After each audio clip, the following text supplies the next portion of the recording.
beliau. Tetapi yang dihadapi oleh PKS hari ini adalah sebuah konspirasi besar yang bertujuan ingin menghancurkan partai ini.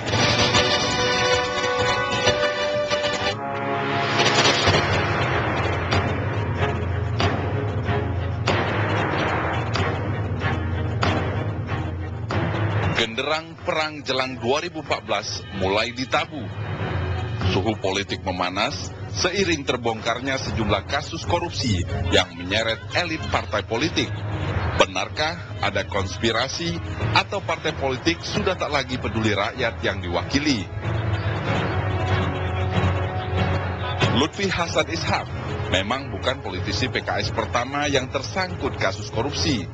Namun ia adalah ketua umum partai politik pertama yang ditetapkan KPK sebagai tersangka.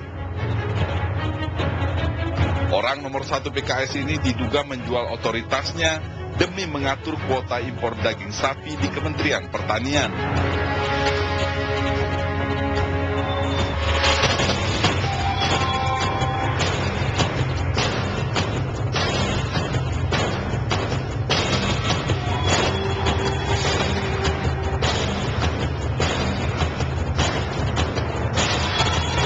Partai terpuruk dan sudah sangat jauh di bawah ekspektasi, maka kami minta Pak SBY sebagai Ketua Dewan Pembina dan Ketua Majelis Tinggi turun tanganlah, selamatkan partai ini. Kami akan mendukung Bapak. Kalau saya nanti terjadi sesuatu, mudah-mudahan jangan. Demi kepentingan partai, kalau saya mengganggu partai, saya harus menang. Gitu. Jauh sebelum PKS, Demokrat lebih dulu dihantam badai. Sang bendahara umum Nazarudin membongkar aib di tubuh partai berslogan "Katakan tidak pada korupsi" ini. Amukan Nazarudin menyeret wakil sekjen Partai Demokrat Angelina Sondakh. Dan kini kursi sang ketua umum Anas Urbaningrum kembali digoyang. Banyaknya faksi dalam tubuh Demokrat memang bukan isu baru. Tak sedikit yang membela, namun juga banyak yang bertepuk tangan. Politik memang tak bersih dan tak peduli. Mana lawan, mana kawan, sulit dibedakan. Prahara PKS bisa jadi hanyalah awal prahara menuju 2014. Partai politik bak menanti giliran menjadi pesakitan. Tegar gantung yang kembang menur angin mampu goro-goro. Apa tuh sini goro-goro? Isinya goro-goro. Kalau para lawyer sudah nganggur dan akhirnya memilih profesi jadi pemain biola. Ini pemain biola kehabisan perkara dari lawyer, akhirnya datang ke sini Mas Tendri Yusuf dari Swedia. Aku ini pedagang bakso jadi repot. Banyak yang repot gok. Gili bagong, harga daging sudah pada mahal. Dulu harga daging sapi mahal, gak apa-apa jualan bakso, aku bisa jualan daging tikus. Sekarang tikus-tikus sudah gak ada. Kemana tikusnya pada ditangkepin KPK semua. Kocap Kacarito. Tikus-tikus sudah pada ditangkap KPK, pedagang bakso tak bisa lain, harus pakai daging sapi, nggak bisa lagi pakai daging tikus. Kocap Kacarita, Gajah Ganesa, Garuda, dan Kijang, dan mau Bandung. Kita sekarang berapa nih? Kenapa? Kita kalah ngetop sama sapi. Sapi jadi ngetop banget, bet. Ya. Kamu jangan pangling, jangan silau dengan kengetopan. Ketahuilah menurut hasil survei Burhanuddin Mutadikwi, popularitas tidak selalu sama dengan elektabilitas. Sapi boleh populer, tapi belum tentu elektabilitasnya tinggi.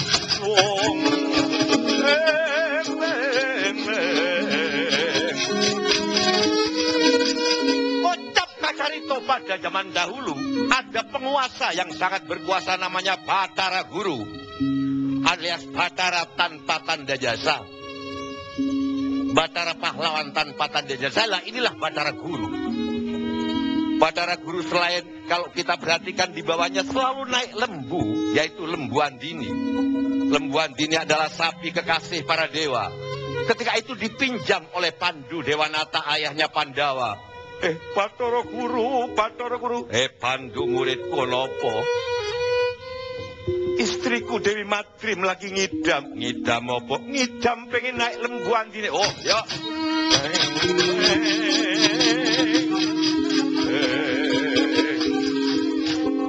Kocap Kacarito.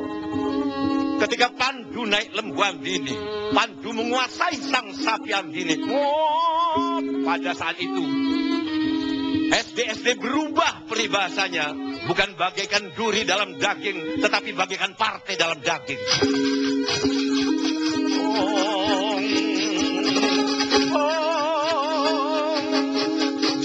Ternyata ujung-ujungnya kenapa Pandu Dewanata berani-beraninya cangkolang, kata orang Madura, meminjam kendaraan yang lebih diminati, yang lebih bermanfaat, yang lebih bergengsi daripada Hummer, daripada kendaraan-kendaraannya Osik Haligis pun sekalipun, yaitu lembu. Ternyata ujung-ujungnya adalah Sengkuni yang menyuruh. Sebetulnya Dewi Madrim ketika mengidam tidak terlalu banget pengen suaminya naik lembu Andini. Tapi mulut Sengkuni, inilah politik Sengkuni. Inilah yang hari ini dikatakan oleh seseorang, yaitu Anas Urbaningrum. Seseorang yang ketika Anis naik, Anas digoyang. Politik Sengkuni. Maka bertemulah dia dengan Haloman. Mampus gue dengan aku.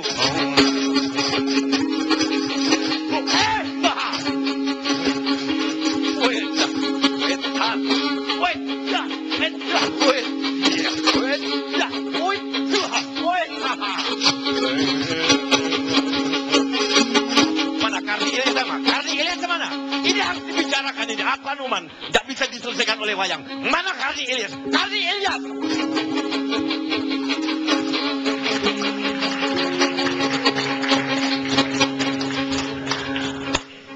Tepuk tangan untuk Dalang yang luar biasa.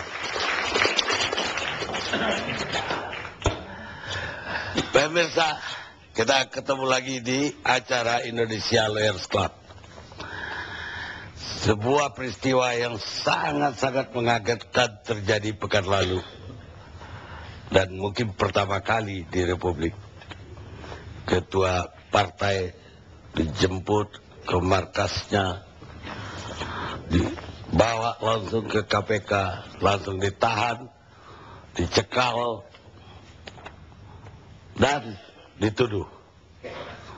Tuduhannya sangat memilukan.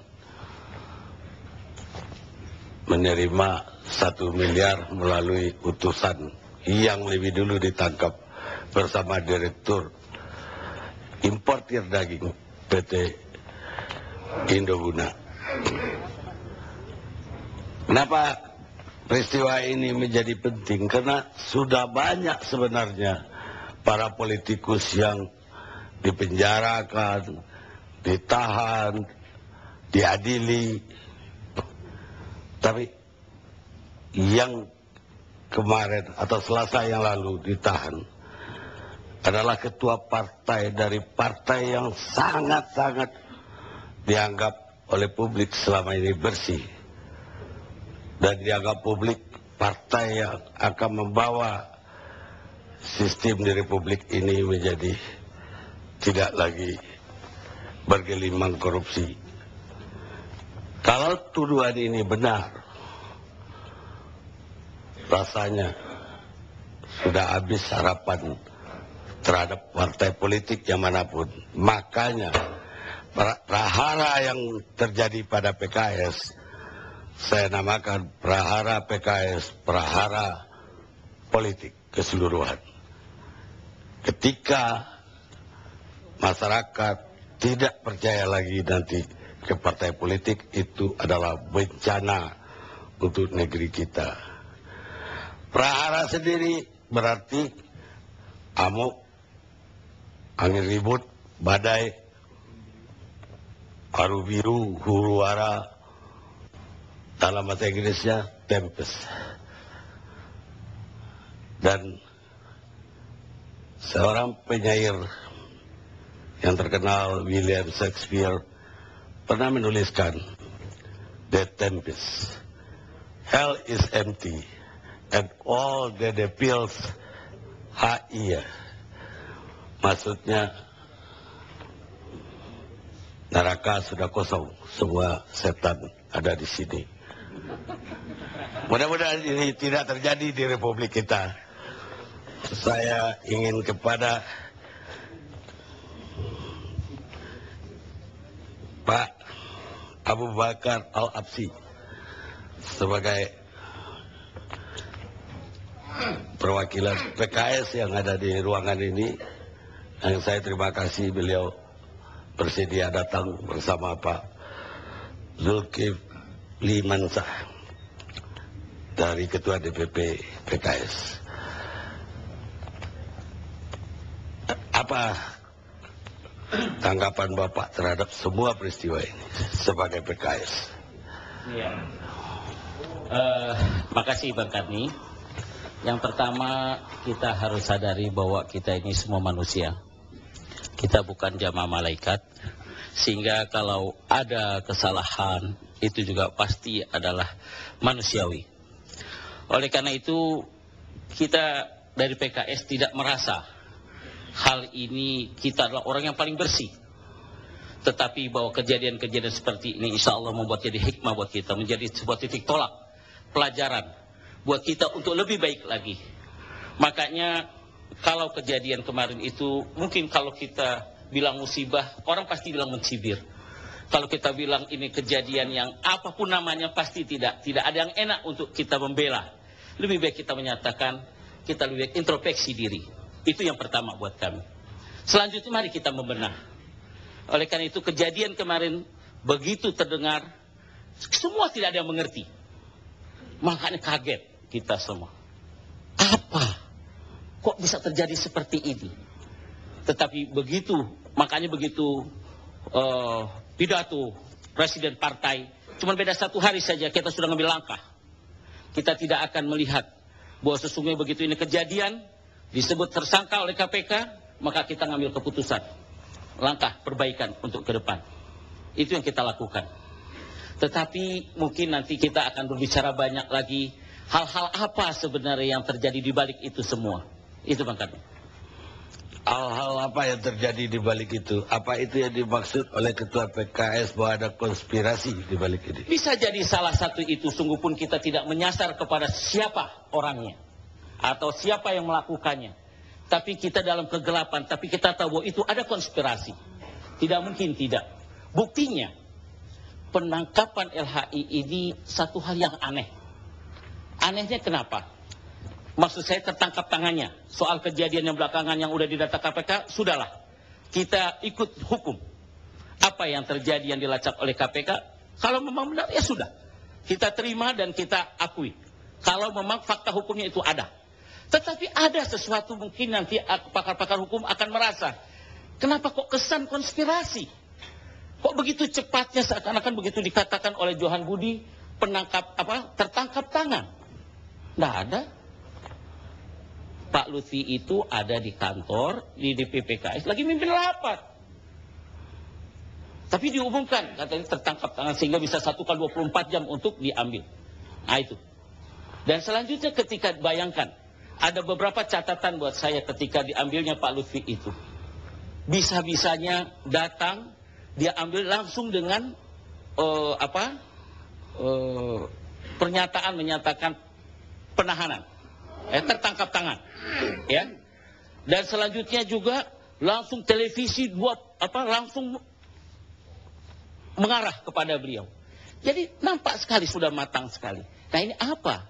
Secara hukum juga tidak bisa kita terima. Kalau PKS menganggap ini konspirasi, artinya PKS menganggap KPK diperalat dari pihak lain. Saya katakan kita tidak menyasar kepada siapa, tetapi kita merasakan itu. Itu aja. Tapi PKS bilang bahwa ini bagaikan membangunkan macan tidur. Seolah-olah habis ini PKS ada yang mau diterkam oleh PKS. Oh iya, kita akan menerkam kemenangan. Iya, berarti ada yang dituduh dong. Gimana? Ada yang ditarget dong. Ya kita, ya bisa saja. Maka ini kalimat ini untuk internal sebenarnya. Pidato presiden itu kemarin menyatakan taubat, yang inti sebenarnya muhasabah, introspeksi diri ke dalam, ke internal sebenarnya. Makanya yang kedua, konspirasi itu diingatkan ke dalam sehingga lebih kuat konsolidasi. Itu. Tapi Pak Nur Wahid lebih jauh lagi mengatakan bahwa kalau dalam negeri mungkin ada partai yang tidak ingin PKS jadi partai besar. Dan di dunia PKS yang suka membantu Palestina mungkin juga dalam politik. Zionis. Artinya ada Zionis di balik. Dalam politik Bang Karni sangat mungkin hal ini semua. Sangat mungkin. Jadi nggak bisa kita nggak duga itu. Makanya kita sasarannya itu luas. Sehingga bisa macam-macam orang menerkannya. Sehingga ke dalam kita bisa lebih introspeksi dan berbuat lebih baik lagi untuk maju ke depan. Itu saja. Terus yang dimaksud tirani di balik ini siapa? Ya, baru saja kemarin apa hari apa, Pak Dipo menyatakan dirinya mengakui dia melaporkan. Dipo Alam. Maksudnya. Dipo Alam. Itu kira-kira gambaran sebuah konspirasi, atau kalau tirani kita juga nggak nyasar ke siapa. Jadi kita buat umum, sehingga kader-kader kita di bawah itu merasakan bahwa ini ada tantangan berat. Itu intinya buat kita. Tapi kenapa harus seluruh anggota disuruh taubat nasional? Padahal kan anggota kader gak ikut salah apa-apa dalam hal ini. Iya. Bertaubat itu kan setelah kita melakukan dosa yang bagi kita. Apa salah kalau kita menyatakan, sebenarnya maksudnya itu muhasabah. Tidak ada yang salah kalimat itu. Kita ini semua nggak ada yang bersih Bang Karni. Iya. Kita semua ini punya ada kesalahan. Tapi tidak harus bertaubat tiap hari kan? Malah bukan hanya tiap hari, 100 kali disuruh istighfar kata Rasulullah.